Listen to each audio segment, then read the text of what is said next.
Hi everybody, we are back now with the second part of the Development Diaries. Today we are going to meet the person who is behind the story and the dialogues, and we'll also learn more about the predecessor of the Shadows, called Heretic Kingdoms.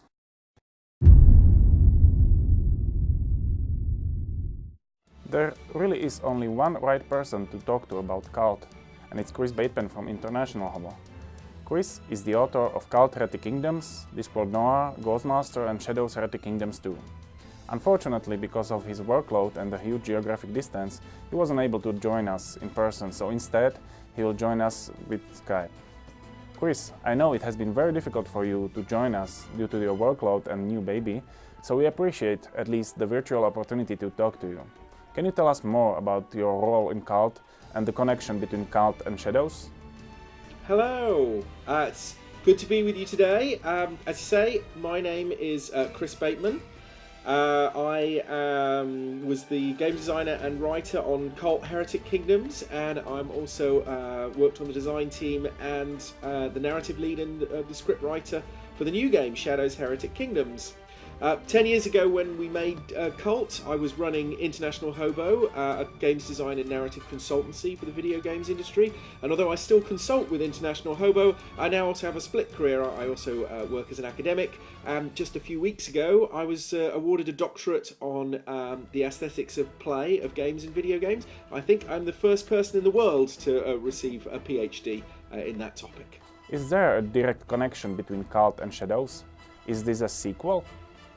Well, the new game is set in the same world, but it's not a direct sequel. We've got different central characters, although many of the old faces in Cult return. Fans of the first game will enjoy the connections between the two games, but new players can come to it as an entirely new game. It's more like Cult is a prequel to Shadows than Shadows is a sequel to Cult, if you see what I mean. What kind of fantasy world is the Heretic Kingdoms? What would you compare it to? Well, the fantasy genre tends to go down one of two lines. So on the one hand, you've got epic high fantasy, like Tolkien's Lord of the Rings. It tends to have good versus evil and a quest structure. And then on the other hand, you've got sword and sorcery, which tends to be darker, more focused on the characters. And it draws from sources like Robert E. Howard's Conan, Fritz Leiber's Fafnir and the Grey Mouser series, or Moorcock's Eternal Champion, of which the anti-hero Elric is probably the most famous character. In fact, Moorcock coined the term sword and sorcery to describe these kinds of stories. And both Cult and Shadows are definitely sword and sorcery. It's hard to tell if anyone is really a good guy in these games. And what are the influences on the Heretic Kingdom settings?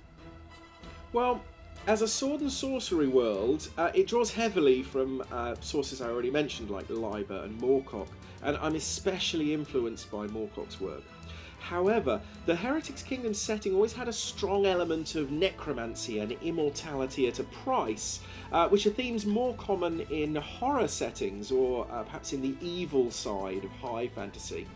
A lot of this trickles down through Dungeons & Dragons, which first combined high fantasy and sword and sorcery elements into one single setting, and it's been hugely influential in the history of games. When you say Dungeons & Dragons has been influential, do you mean just for RPGs? No, not just for RPGs, and certainly not just for tabletop games. Almost every video game around today has elements of D&D in it. Whether we're talking about character advancement mechanics, which can now be found in everything from Call of Duty to Farmville, or the idea of a game with a central character that the player takes control on and influences a fictional world. The whole concept of an avatar arguably goes back to Dungeons & Dragons. One of the unusual elements of Cult was the dream world. Can you say a little about how this has changed for Shadows? Well, in Cult, the dream world was a parallel dimension that you could switch into to gain various tactical advantages in combat. And that all remains in Shadows. However, the world of dreams has been corrupted, and demons are escaping from the hell dimension known as Shattered Heaven. It's a much more dangerous place than it was in the first game. We also have some travel to other dimensions in Shadows, although I can't really say too much about that at this stage. Chris, thanks for your time. It was great to hear from you. And now let's go back to the studio and meet Peter Hornak. So now we are back in our studio, and right next to me is Peter, who's going to show us something more about the Shadows Heretic Kingdoms. Hi, my name is Peter. I'm head of scripting, and I'm very glad to show you the beginning of the game. At the start of the Shadows Heretic Kingdoms, Devourer can choose which soul to consume. Thus the player can select from the first three main characters, Calic, Jasker and Evia. Each of them is unique and radically different, not only in skills and combat style, but also in personality and dialogues. Furthermore, each character has their own personal quest throughout the entire game. So to accomplish all quests, you will need to play the game with each character. Player has two different forms at the beginning, Shadow form of the Devourer and Mortal War form. Three main souls can be selected, Calic, the Bandit King of Thole, Evia, the Daughter of Fire, and the Jasker, the Wild Boar. Calic, the Bandit King of Thole, usurped and murdered by his son Namek for control of the Guild of the Steel, a powerful mercenary order in the Outlands. He is a melee character, skilled with two-handed weapons and heavy armors.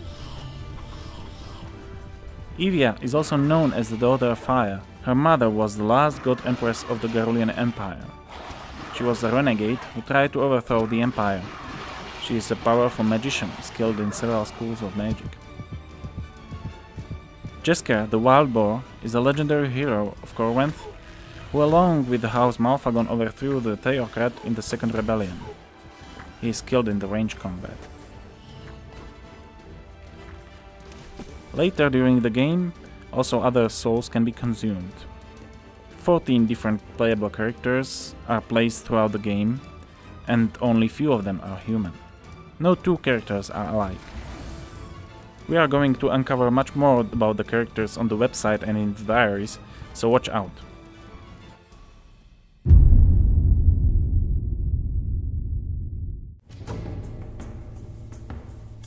The jagged peaks stretch from the borders of Corwenthe to the eastern ocean, 1,000 leagues hence. The mountain range protects the northern borders of the wolf tribes of Temuria, but they rarely set foot in its passes.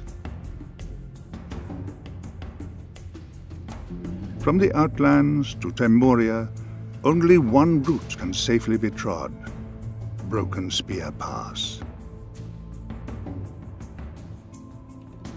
Griffins roost high atop the craggy ridges, and may fancy a lone traveler as an easy meal for their young.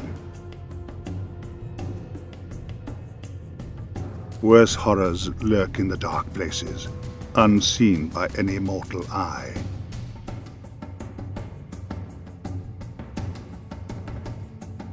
High in the pass stands a remote Temurian border camp. Few who are not of the wolf tribes pass beyond into the Temurian wilds. I could only trust in the ingenuity of my accomplices to gain admittance. So this is the end of these diaries, but in the next diaries we'll look more into the Shadows, we'll talk about the Devourer, and we will also introduce you to the early access build. Thanks for watching, comment it, like it and share it. Bye!